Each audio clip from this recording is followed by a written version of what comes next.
El siguiente capítulo no se recomienda para niños o personas impresionables. Muy buenas noches a todos, mi nombre es Fepo. Por favor, apaga las luces y acompáñame a escuchar estas increíbles y terroríficas historias que han llegado al correo de Podcast Paranormal. El secreto de mi suegra.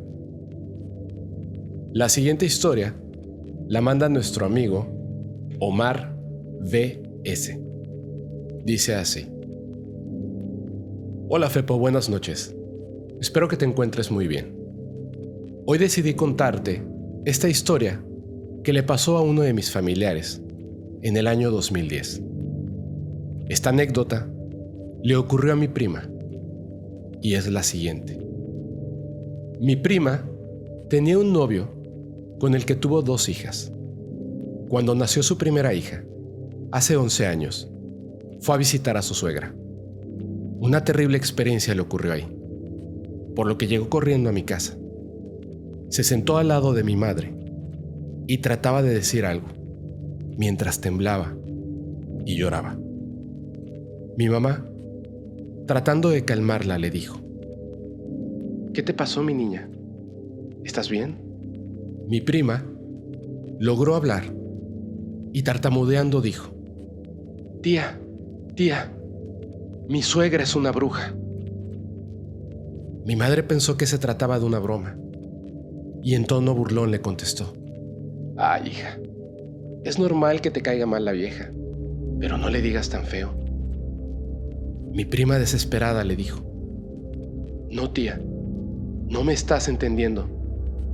Es una bruja real, una maldita bruja. Voy a decirte qué pasó. Mi suegra le pidió a mi novio que me dijera que fuera para su casa, para que le ayudara a preparar un caldo de pollo y después llevármelo a mi casa. Yo acudí, llegué con mi novio, tocamos a la puerta, nos abrió mi cuñada y nos dijo que pasáramos. Mi suegra estaba en su cuarto, esperándome. Mi novio tenía ganas de ir al baño, así que yo pregunté si podía adelantarme, y así lo hice. Llegué a la habitación de mi suegra. Todo estaba en silencio. Oí su voz, como si ella supiera que yo estaba ahí. Pasa, hija, pasa. Me acabo de despertar. Así que yo pasé. Mi prima en ese momento hizo una pausa. Parecía que quería gritar de la impresión. Respiró y continuó. Tía, cuando entré, te juro por Dios que vi a mi suegra acostada en su cama, boca arriba. No tenía pies. Había sangre en su cama. Era una escena horrible. Suegra, ¿qué le pasó? ¿Está bien? ¿Quién le hizo esto? Mi suegra se acomodó para sentarse, con sus ojos cerrados.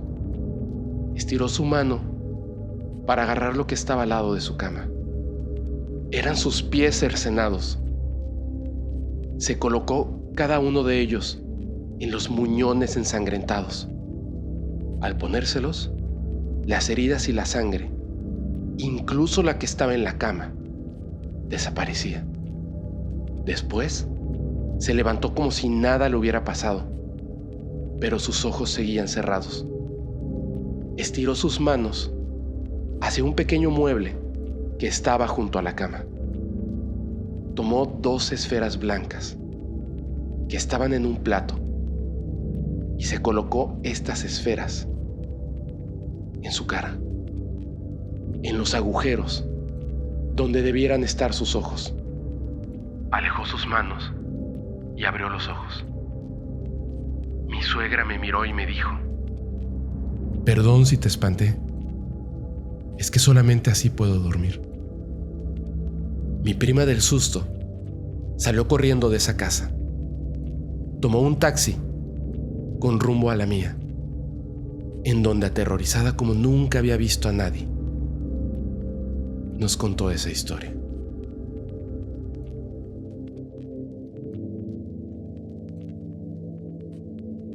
Un libro de asesinatos.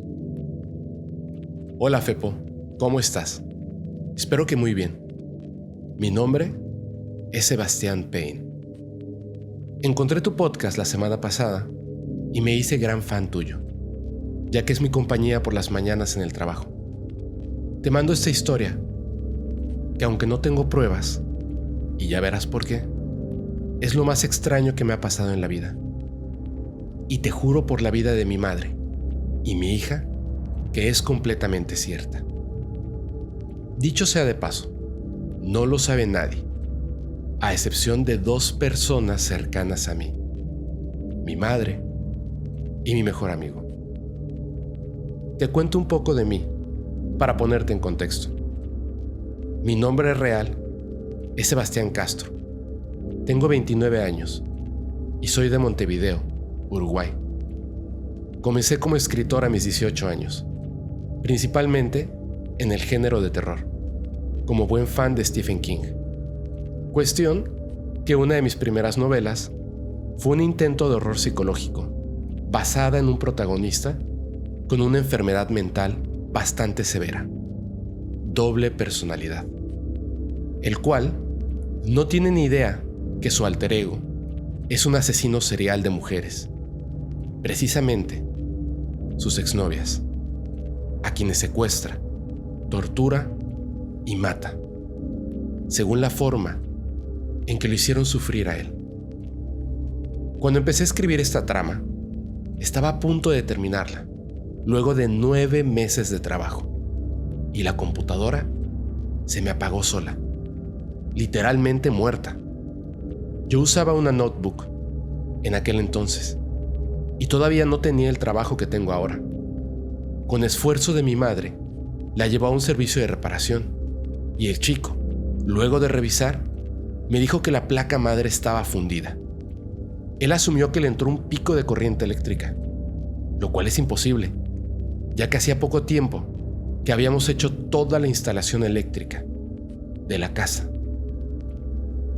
En fin, no pudo repararla, y mi computadora quedó como un bonito pisapapeles. A los meses, conseguí un trabajo como empleado público. Ahorré y conseguí comprarme otra computadora. Empecé a reescribir la trama por segunda vez. Logré terminarla durante todo un año, y luego de una semana de descanso, decido retomarla para comenzar con la maquetación del libro y las correcciones. Me doy cuenta que las carpetas que contenían los capítulos estaban vacías. Lo primero que pensé fue que había eliminado todo por error, pero después de revisar tanto la papelera de reciclaje como la raíz del sistema, me doy cuenta que literalmente es como si se hubieran esfumado. Con muchos problemas por el tiempo perdido, como podrás imaginarte, comencé otra vez, desde cero.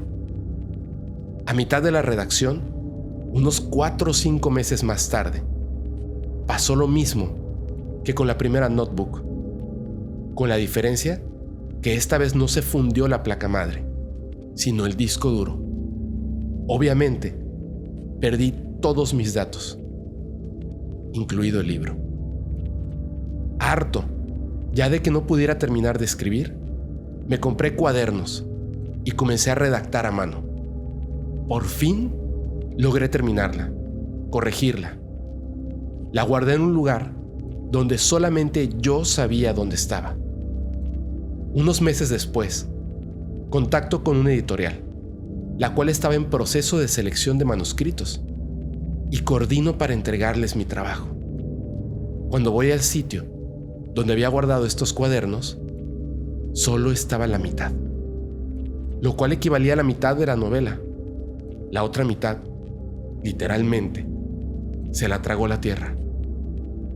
Di vueltas arriba a la casa, busqué por todos lados, incluso busqué hasta en el garaje de herramientas, donde se guardaba la máquina de cortar pasto, tijeras de podar, escobas, y no estaba.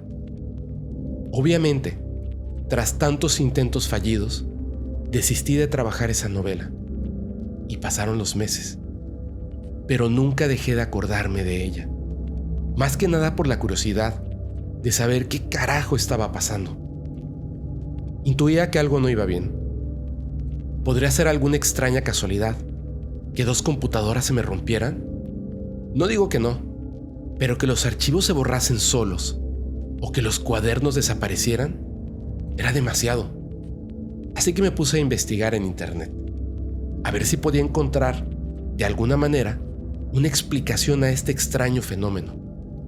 Tras tanto buscar, casi 2 semanas, encontré un blog de una parapsicóloga de República Dominicana, la cual, además de vender y promocionar sus servicios en la región, tenía una sección donde la gente podía escribirle y dejar sus dudas. Empecé a mirar y vi que había un montón de gente de diversos rubros artísticos, productores de cine, novelistas amateurs como yo, actores de teatro, pintores, etc., que comentaban situaciones parecidas a la mía, donde estaban trabajando en un cuadro, una obra de teatro, el rodaje de alguna película, y por algún motivo, las cosas nunca salían bien, o no podían terminarlas. Obviamente, no esperé mucho tiempo, y escribí mi problema, tal cual y como te lo estoy contando a ti ahora. Pasó el tiempo, me olvidé de este blog, hasta que de repente me llegó una notificación. Ahí, la parapsicóloga nos hizo como una respuesta general a todos, diciéndonos que muchas veces, cuando creamos algo, conectamos con sucesos o vivencias de una persona o grupo de personas que han pasado por eso en la realidad, y que la energía o entidad que ha estado involucrada y que ha causado esos acontecimientos se canaliza por medio de nuestras creaciones. Algo muy similar, como lo que te pasa a ti en los podcasts, que estás hablando de un cierto tema y de repente las luces se apagan o algo sucede por el estilo. Al saber aquello, lo primero que pensé fue, bueno, busquemos entonces asesinos seriales o algo similar, a ver qué encontramos. Empecé entonces a buscar desde historias de asesinos seriales, conocidos, homicidios en masa de mujeres, torturadores, en fin, un poco sin rumbo, hasta que encontré un blog. El blog se llamaba, en aquel entonces, Escrito con Sangre. Desconozco si sigue abierto o no, pero recuerdo que era como una especie de enciclopedia biográfica, con las vidas completas de todos los asesinos seriales en la historia, ordenados alfabéticamente por nombre. Empiezo entonces a buscar con mi santa paciencia, a leer uno por uno, hasta que encuentro la biografía de Ted Bundy. Te juro que estoy escribiendo esto y estoy recordando cómo me sentí en ese momento. Se me pone la piel de gallina, a pesar de que han pasado varios años de esto. Leí la biografía de este asesino y me di cuenta que literalmente yo estaba intentando escribir su vida sin siquiera tener conocimiento de él. Porque si bien es un asesino muy conocido, nunca había escuchado su nombre hasta ese momento. Como te digo, no tengo forma de comprobar todo esto, pero te juro, quedé sentado en la silla, mirando a la pantalla, con ganas de llorar, con miedo, incertidumbre, un montón de emociones juntas que no sabía ni por dónde comenzar a sentirlas. Fue en ese momento que entendí por qué nunca pude terminar esa historia. Y si lo hacía, ¿por qué se me rompían las computadoras? ¿O por qué desaparecían los manuscritos? Quizá Ted Bundy su espíritu, donde quiera que esté, no quería que alguien escribiera su vida. Y por eso me lo impedía. Al día de hoy, que han pasado muchos años y ya tengo 6 libros publicados, a veces me seduce la idea de volver a escribir la historia de Ted Bundy. Pero lo pienso y me digo, no quiero tentar a la suerte de nuevo. No quiero que pase algo peor. Sinceramente, prefiero que quede en mí como la anécdota más extraña de mi vida. Theodore Robert Bundy fue un asesino en serie americano. Después de más de una década negándolo, confesó 30 homicidios de mujeres que cometió en 7 estados entre 1974 y 1978.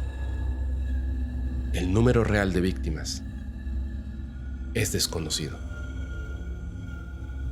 El FBI le comprobó 36 asesinatos, por lo que fue condenado a muerte y ejecutado en la silla eléctrica el 24 de enero de 1989.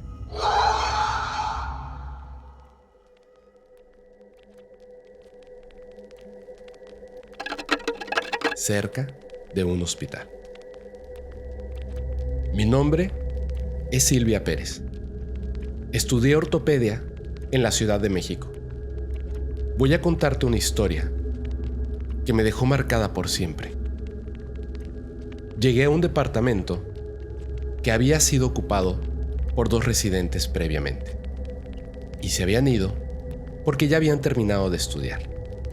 Realmente estaba todo desarreglado, así que llamé a unas personas para que se encargaran de limpiar todo el departamento. Además, el único que se quedó conmigo era un compañero de generación, así que fuimos a comprar cosas para adornar nuestra nueva casa. Le dimos un nuevo aire al departamento. Tardaron varios días en limpiar. El último día, las mujeres que limpiaban me dijeron que tuvieron que encender la música porque el ambiente en el departamento era muy pesado. Una de ellas miró a la otra como callándola. Yo intenté preguntar más, pero claramente no querían seguir hablando del tema. Así que no le di mayor importancia. Pasaron los días y todo se desarrolló bien. Yo estaba feliz en el departamento. Estaba cerca de donde trabajaba y la mayoría de mis amigos vivían en el mismo complejo. Con el paso de los días, comencé a ver que de reojo pasaba una sombra. Al principio, no le di importancia. Luego imaginé que quizá era una pestaña o que tal vez tenía la vista cansada. Pero cada vez se hacía más intensa la presencia de esta sombra. Sin embargo, como siempre, no le daba importancia. Así pasaron muchos días. A la sombra se le agregó el hecho de que sentía que alguien me miraba. Todo el tiempo, siempre, cerca de mí. Volteaba y no había nadie. Pero yo seguía percibiendo la presencia de alguien mirándome desde la oscuridad. Esa sensación se hizo cada vez más y más y más intensa, tanto que a veces me era imposible abrir los ojos. Tenía que voltear a otro lado, porque sentía que si los abría, iba a encontrarme con una cara, viéndome fijamente. Esta situación no se la conté a nadie, y la sombra dejó de aparecer, pero la sensación de que alguien me miraba se fue haciendo cada vez más intensa. Me acordé de las señoras que limpiaron y que se comportaron muy extrañas el último día, cuando terminaron de limpiar. Recordé que dijeron que el ambiente se sentía muy pesado y que tuvieron que prender la radio. todo comenzó a cobrar sentido. Todo lo que me dijeron.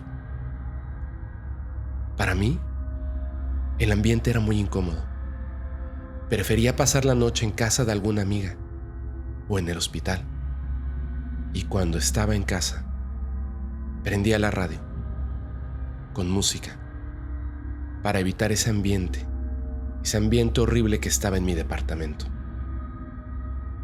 A veces dejaba la tele prendida, trataba de no estar sola. En fin, estrategias que hice para poder estar en mi departamento. Y no podía cambiarme a otro lugar, pues este departamento estaba a un muy buen precio. Un buen día, estando yo dormida, me comenzaron a llegar mensajes en la madrugada. Desperté y miré hacia mi lado derecho. Pude ver claramente que había una persona parada.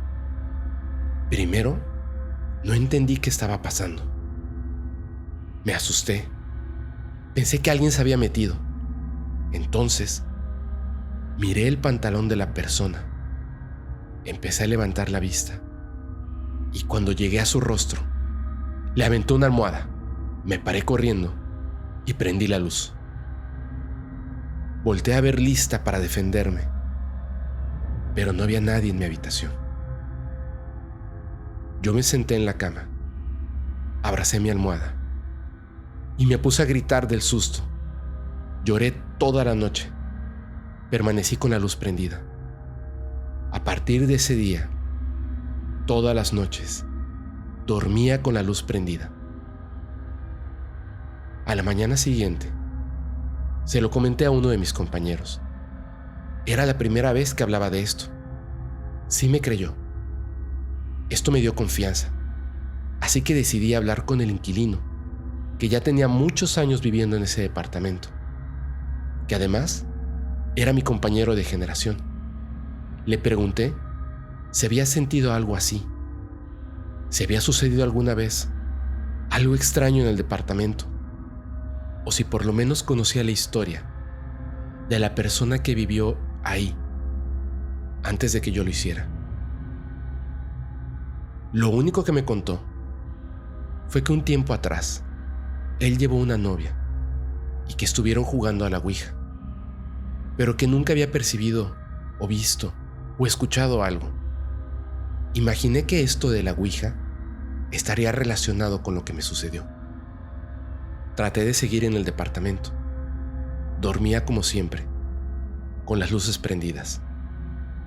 Y si podía, trataba de pasar la noche en otro lugar. Resulta que un día llegué de guardia y noté que mi carro no estaba. Me lo habían robado. En fin, puse mi denuncia y mi papá viajó a la Ciudad de México para llevarme la documentación necesaria para hacer las reclamaciones y todo el papeleo que se tiene que hacer. Esa noche, 2 amigos míos estuvieron conmigo, porque yo estaba muy triste del robo de mi coche. Así que yo dormí esa noche con mi papá, en mi cuarto. Un amigo mío durmió en la sala y otro en el cuarto de mi roommate. A la mañana siguiente, preparábamos el desayuno y el que durmió en el cuarto me dijo: «Oye, Silvia, ¿espantan en tu casa?». Cuando me preguntó eso, me asusté. Yo no le había contado a ellos lo que había pasado. No tenían manera de enterarse. Él me narró que estaba dormido, pero que el frío lo despertó, como si la habitación hubiera quedado fría de manera súbita. Entonces, sintió que alguien se sentó en la cama, junto a él. Él pensó que era yo, y empezó a hablar, y dijo: «Silvia, tranquila, tu carro va a aparecer, no te preocupes». Entonces, se incorporó para sentarse y platicar conmigo. En ese momento, se dio cuenta que no había nadie en la habitación con él, que estaba solo, pero claramente el peso de alguien sentado en la cama seguía al lado de él. Él me comentó que por el miedo se tapó nuevamente con las sábanas y comenzó a rezar hasta que se quedó dormido. Mi otro amigo salió del baño y me dijo: a mí también me espantaron en la noche. Él se había quedado dormido en un colchón inflable en la sala. Empezó a sentir que alguien estaba pateando el colchón, a lo que él dijo: ya, déjame en paz, vete a dormir, pensando que era alguno de nosotros. Ante la insistencia de que le estaban pateando el colchón, se levantó para mirar quién era y vio que nadie estaba en la habitación. Procedió a hacer la misma obra, taparse y rezar. Sin embargo, toda la noche le patearon el colchón. Él estaba pendiente porque quería ver quién lo estaba haciendo, pero no logró ver nada. Yo me quedé muy seria. Sonreí y les dije: están locos. Seguramente estábamos cansados y por eso estábamos viendo este tipo de cosas. Ellos se fueron y me quedé con mi papá. Hablé con él y le expliqué lo que estaba pasando. Me puse a llorar. Le dije que unos días antes que se robaran el automóvil, había visto a alguien dentro de mi habitación y que días anteriores veía una sombra y comencé a sentir que alguien me miraba. Y ahora estaba pasando esto que le ocurrió a mis amigos. Mi papá me dijo: vamos por agua bendita. Hay una iglesia aquí en la esquina. Ahí nos pueden ayudar. Cuando llegamos, el padre nos preguntó: ¿para qué queríamos el agua bendita? Yo hice una pausa, tomé valor y le conté lo que había sucedido. El padre me dijo: ¿no te gustaría mejor que yo vaya al departamento? No es la primera vez que me hablan para ver alguno de estos temas. Es muy común. Acordamos una hora y fecha. Le dije a mi roommate que esté presente, porque él había sido quien había estado jugando con la ouija en ese departamento. En fin, el padre hizo algunas bendiciones. Leímos algunos pasajes bíblicos y tiró agua bendita. Nos dijo: traten de no sugestionarse. Esto se acaba hoy. La verdad, pasaron varios días de relativa calma. Yo mantenía la puerta de mi habitación con llave. Esto debido al robo del automóvil, del cual había sido víctima. Le conté a mis amigos lo que había sucedido. Les conté que había llevado a un padre. Uno de mis amigos puso un palíndromo en la puerta de mi cuarto. Y en fin, como te digo, pasaron varios días de relativa calma.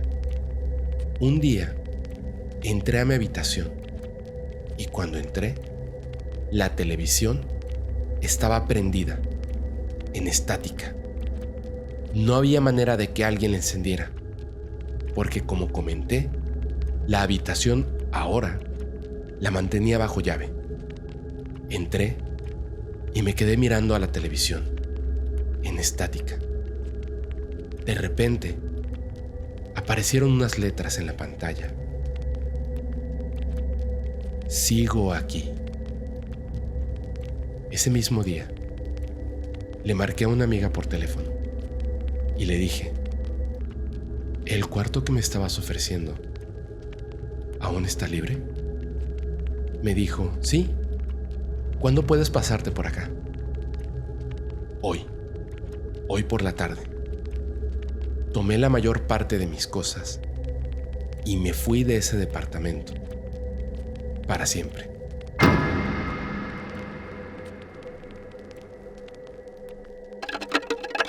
Mi abuela fidencista. Hola, Fepo. Qué gusto escribirte. Hace meses que comencé a seguir el podcast y es súper interesante que le pongas cara y voz a cada una de las historias que la comunidad te envía. No recuerdo hace cuánto te escribí por Instagram mencionando que te quería contar la historia de mi abuelita, que cada que tenemos oportunidad, mi mami y yo platicamos. Mi mami también te sigue y le encantó el episodio con tu mamá. Muchas gracias. Te cuento que mi abuelita era fidencista. Digo era porque falleció hace casi 23 años. Yo en aquel entonces estaba por cumplir los 7 añitos.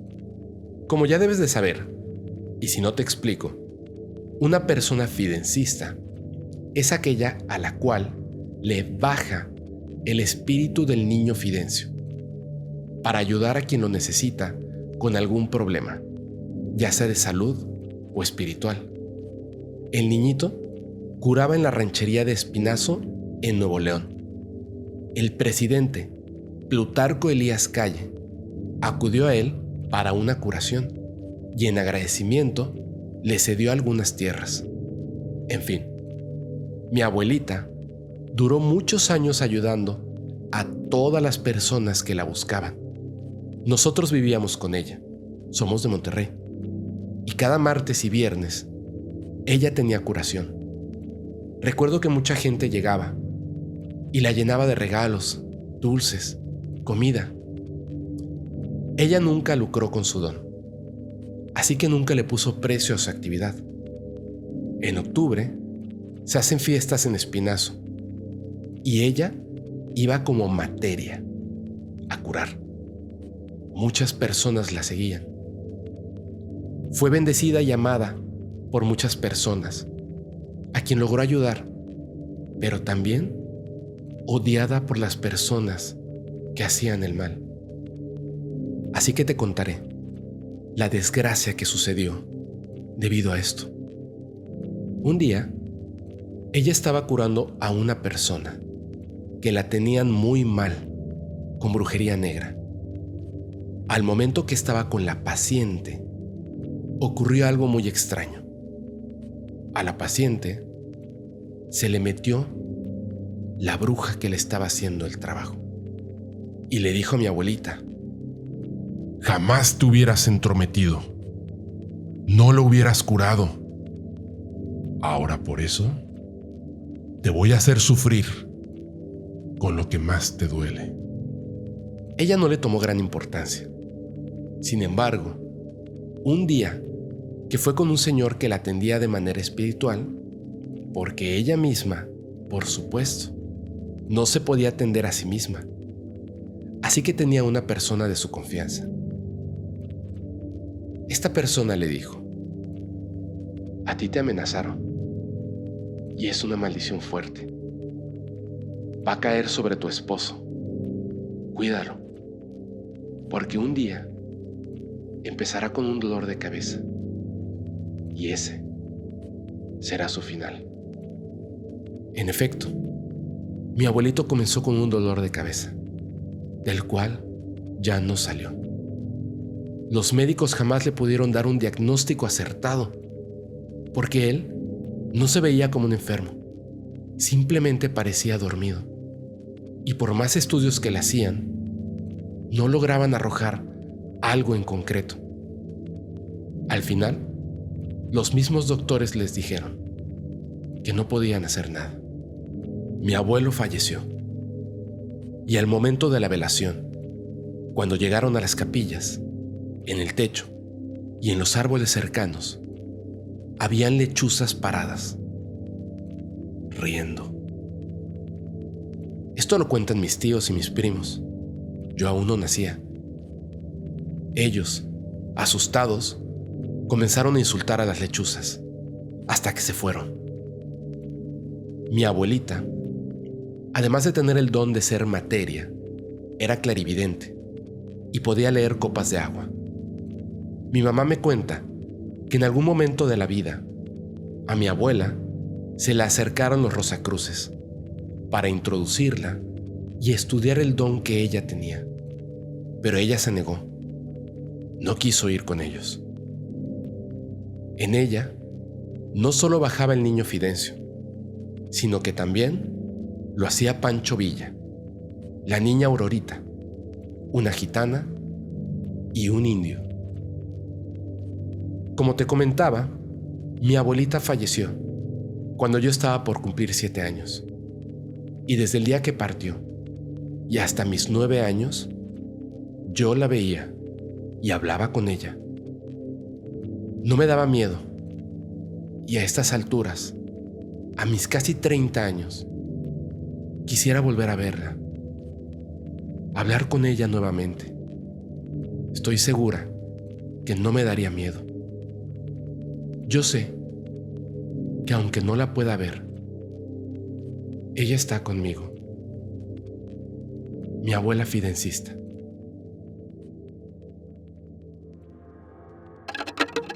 Las chanecas. Hola, Fepo. Como te imaginarás, soy del estado de Veracruz, en una región muy al sur, donde hace algunos años todavía la gente se dedicaba a la agricultura y ganadería. En el pueblo se ha contado mucho la historia de las chanecas. Para nosotros, las chanecas son mujeres que se roban a los niños para quitarles su juventud. Entre más pequeño sea el niño, más juventud adquieren ellas. Se cree que tienen unas manos y uñas muy largas y filosas.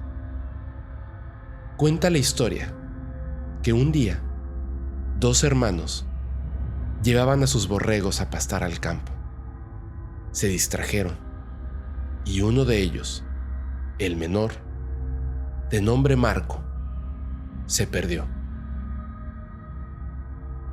Marco, el niño perdido, tenía una enfermedad, ya que no actuaba de acuerdo a su edad y por ende nunca andaba solo. Todo el pueblo lo conocía. El hermano de Marco regresó más tarde de lo habitual, sin sus borreguitos y sin su hermano. Les dijo a sus padres que no encontró a Marco por ningún lado. Estaban vigilando a los borregos y a lo lejos escucharon a unas mujeres cantando.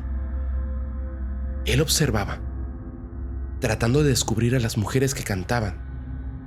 De repente, hubo un silencio abrupto, terrorífico. Pensó que lo mejor era irse inmediatamente de ahí, pero su hermano Marco había desaparecido. Rápidamente, los padres de los chicos dieron aviso a todo el pueblo y se formaron grupos de hombres para salir al campo a buscarlo. Peligraba mucho la vida de Marco, ya que en el campo hay muchos animales peligrosos. Marco estaba sin comida, sin abrigo y sin sentido de la orientación. Se creía que podía adentrarse cada vez más a lugares donde sería imposible su rescate. Pasaron los días, las semanas, sin un solo rastro de Marco. Poco a poco dejaron de buscarlo, porque se creía lo peor, que no pudo sobrevivir. Las personas pensaban que se había perdido en la barranca, un lugar muy alejado en el campo, donde nadie entraba por lo peligroso que era, ya que en efecto es una barranca de varios metros de profundidad, llena de maleza. Quien cayera ahí seguramente moriría. A los 5 meses, un señor, a las afueras del pueblo, vio en el camino de terracería a un niño caminando hacia el pueblo. Cuando estuvo más cerca de él, se dio cuenta de que era Marco, el chico perdido. Estaba desorientado y se veía muy maltratado. Lo llevó rápidamente al pueblo con sus padres. Como es costumbre, en el pueblo, la gente iba de visita a ver al niño y llevarle algún presente que lo ayudara en su recuperación. Por lo general, le llevaban comida, artículos de aseo o ropa. La gente comentaba que Marco se veía muy delgado, traumatizado. Pero lo peor es que tenía rasguños en todo el cuerpo. No había centímetro de su cuerpo sin heridas. Parecía que habían sido realizadas con una aguja muy delgada y larga. Cuando Marco se encontraba un poco mejor y comenzó a hablar, relató lo sucedido. Contaba que las chanecas se lo habían llevado. Ellas, antes de salir a buscar niños, cantaban una canción horrorosa. No entendía qué decían, pero se aprendió el tono. Ellas, con sus largas uñas, lo rasguñaban, y cada vez que hacían eso, él gritaba de dolor, y ellas lo festejaban. Gritaban y cantaban, saltaban de un lado a otro. En el día a día, comían animales muertos. Tenían un aspecto muy peculiar, con cabello largo y gris, enredado, con los ojos grandes y negros, dientes largos, puntiagudos, la piel arrugada, pálida, de tono verdoso. Marco dice que el plan de las chanecas era llevarse a su hermano, pero fue él el que cayó en su trampa. Cantaban para llamar su atención. Se veían como mujeres normales al principio. Dejaban frutas por el camino. Él fue recogiendo las frutas y se acercó a ellas pensando que jugaban. De repente, se dio cuenta que estaba perdido. Y fue en ese momento que tomaron su verdadera y horrorosa forma. Dijo que esa es la forma en que las chanecas roban a los niños, transformándose en personas normales, a veces incluso conocidas. Marco, a veces, andaba en el campo con su familia. Se quedaba quieto y decía: escuchen, escuchen, están cantando las chanecas. Hoy van a salir por los niños. Los papás escuchaban a lo lejos un canto tenebroso y de inmediato se alejaban de ese lugar.